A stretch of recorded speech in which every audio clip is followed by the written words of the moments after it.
Well, hello again. Sorry for that abrupt end on that last video. Kind of got caught up with talking. Sorry about that. So, this is my last video. Basically, it's just more along the lines of my observations from when I went home and what I had to deal with. I really haven't spoke to my mom since the very first time I told her I wasn't going to be a witness anymore. I think that was in October. I'm trying not to keep track. It's been a long time. She hasn't even... no email, nothing. It's been rough. But I have dealt with that. I've been angry, really angry, and just realized that this is her reality.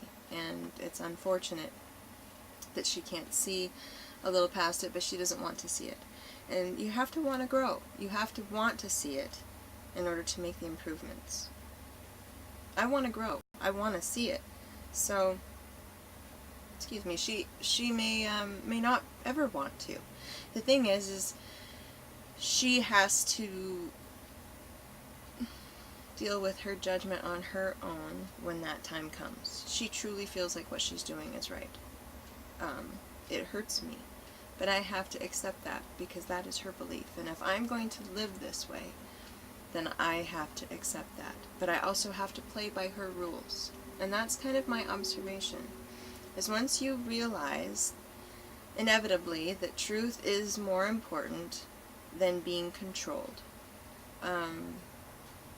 you will inevitably realize that you will lose your family and your friends, because that is what the religion teaches. That's what happens. When you sever ties and don't believe the same, you will lose them. You can take a second and process that. But as soon as you come to terms with that, you'll be able to move forward. I will tell you, they meant the world to me, and I really honestly thought, and still sometimes it crosses my mind, that living without them is almost impossible. I've had some serious depression from losing those who I love, and that's the whole point, people. The whole point is to control you in every way, and they use the most important thing in life that helps your self-esteem, that helps you grow spiritually, physically, emotionally, mentally, love. They use that as a tool. So, go ahead and get mad. Go ahead and do what you need. Cry, scream, shout.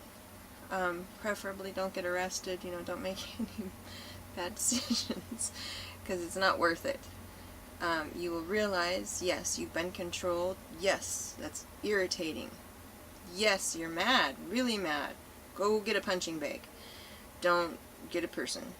Certainly don't lash out at your family for this, because they don't realize it. Neither did you. You did it. Don't judge.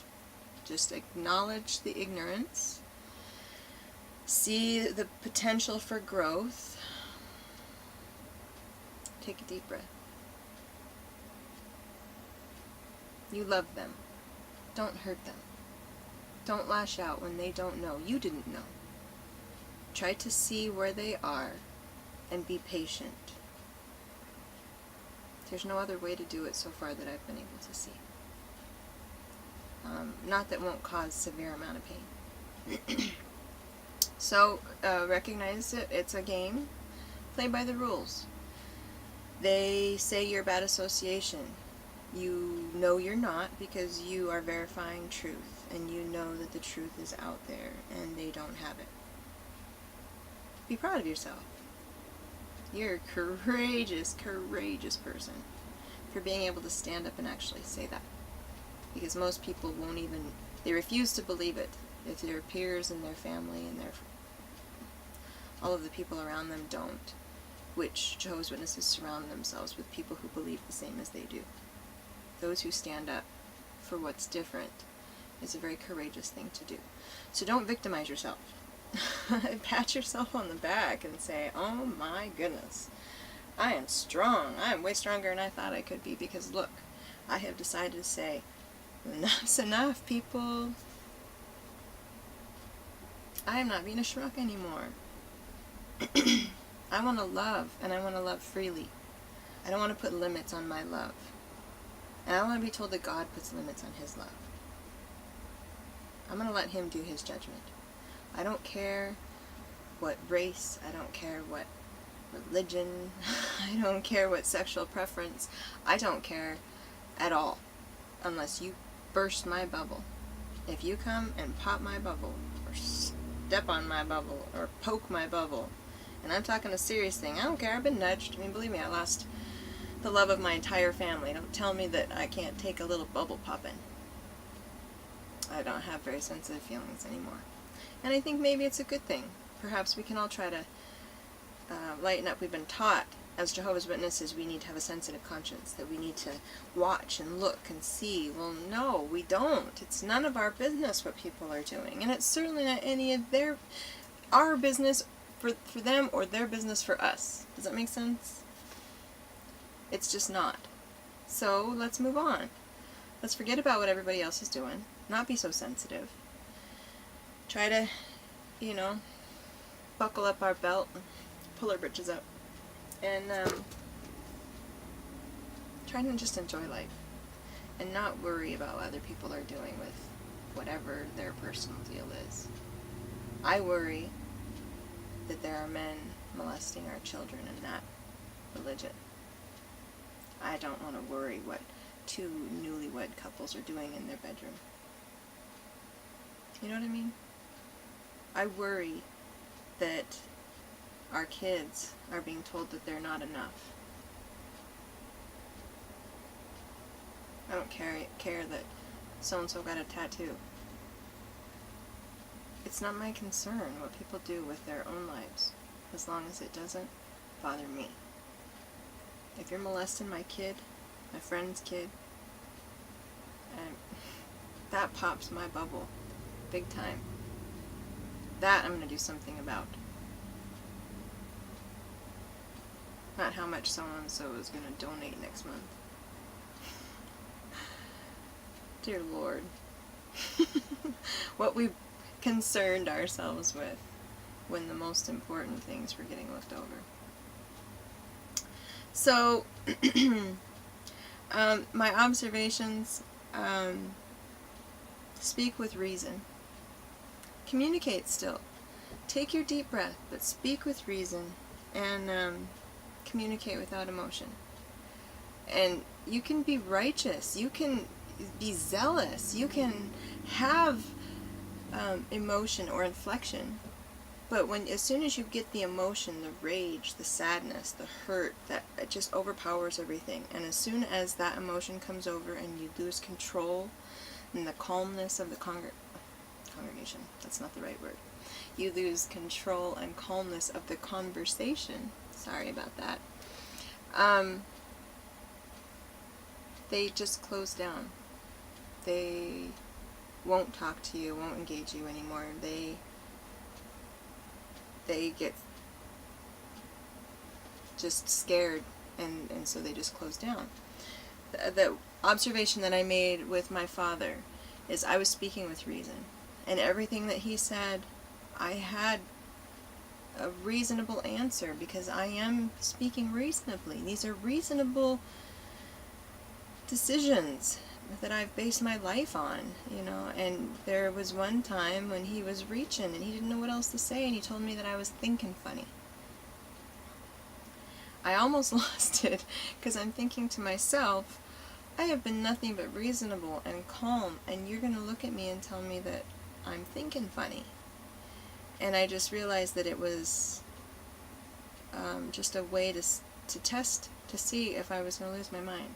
And I chose to take a deep breath. And I kind of laughed. I said, "No, Dad, I'm not thinking funny." And then I proceeded to continue. Rather than just get mad and be upset that he thinks I'm crazy.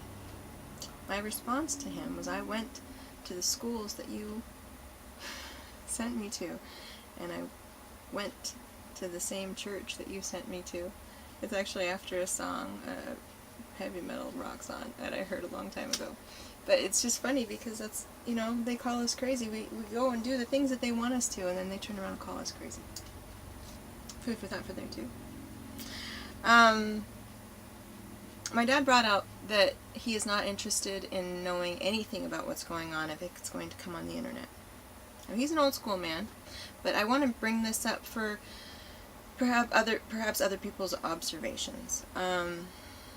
He does not want to see any information, news information on the internet, and he only wants to see if it's on his local station. Now, I find that to be extremely ignorant, because most everybody now in this era knows that the media is controlled, especially the big name media. They're run by like 3 people total. They have mass control of what is said and the stories that are come across. Now, I'm not going to go crazy on that. I'm just saying that's pretty widely known information. But if your parents are old school, they don't want to know any information. In fact, I even asked him about jw.org, and he expressed some doubt that he believes what's going on there. So they're closed-minded and not really willing to go and look for all the information. So they're handicapped, really, seriously.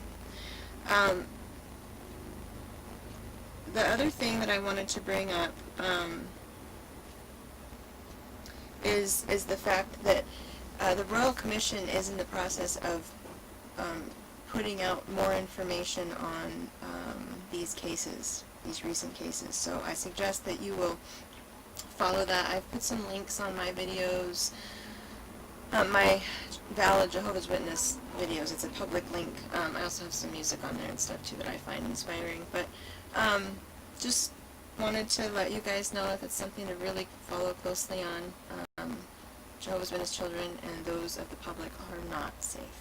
I cannot stress that enough. I don't know how to say it other than just be vocal about it and encourage those out there who know people who've experienced the abuse.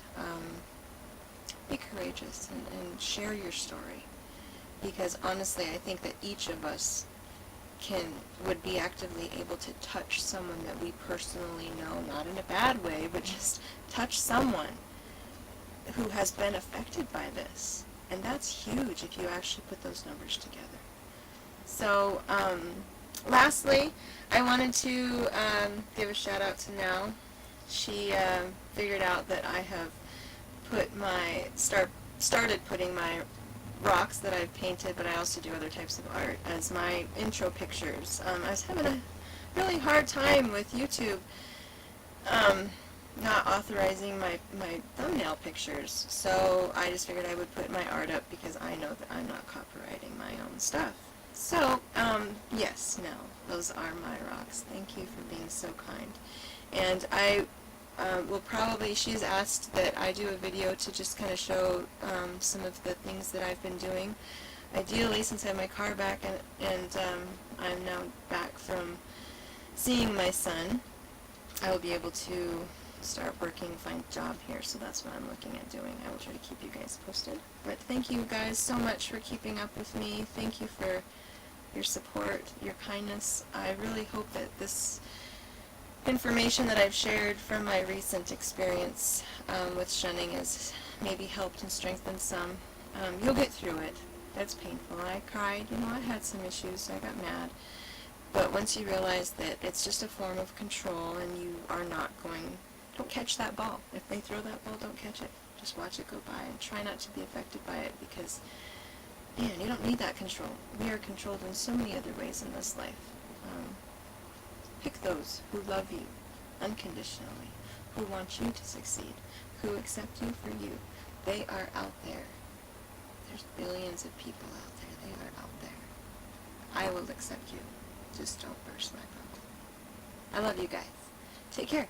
I'll be back soon, I hope.